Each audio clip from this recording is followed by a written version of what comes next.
আমাৰ নামদাং কুমাৰ গাঁৱৰ গৌৰীসাগৰ পানী যোগান আঁচনি পথৰ নিৰ্বাসী শ্ৰদ্ধাৰ ফণীন্দ্ৰ কলিতাৰ সহধৰ্মিনী কল্পনা কলিতা এগৰাকী ধৰ্মপ্ৰাণ মহিলা প্ৰাক্তন শিক্ষয়িত্ৰী। তেখেতে খুব ধৰ্মৰ চৰ্চাত অনবৰতে ব্যস্ত হৈ থাকিব বিচাৰে। তাৰ সুবাদতেই এইবাৰ 6 মিটাৰ কাপোৰত খুব সুন্দৰকৈ মহাপুৰুষ শ্ৰীমন্ত শংকৰদেৱ বিৰচিত গুণমালা প্ৰতিভাবী হাতেৰে চিলাই কৰি উলিয়াইছে।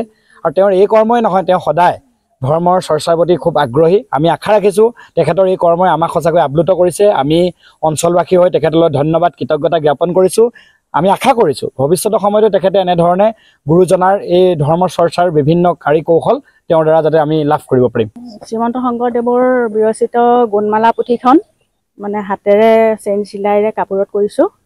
কাপোৰ 6 মিটাৰ আৰু এইখন কৰোঁতে মোৰ এবছৰেই লাগিছে সম্পূৰ্ণ।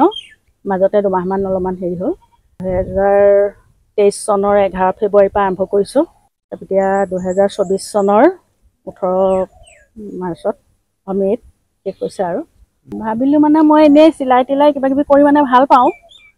তাৰপিছত ভাবিলোঁ এনেই এইবোৰ চিলাই তিলাই কৰি মেলি থাকোঁ, মই যদি এই কিবা অকণমান মানে ভগৱানৰ কিবা অকণমান যদি কৰিব পাৰিলোঁহেঁতেন মনটো ভাল লাগিলেহেঁতেন। আৰু সেই ভাৱটো আহিলে মনলৈ, আৰু সেই ভাৱটো অহাৰ কাৰণে মানে আৰম্ভ কৰিলোঁ।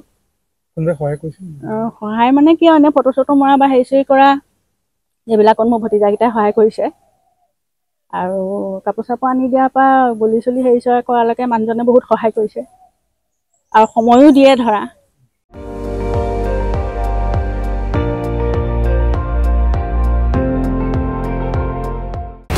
আপুনি চাই আছে ND24, সৰ্বশ্ৰেষ্ঠ নহয় সৰ্বোত্তমৰ দৌৰ।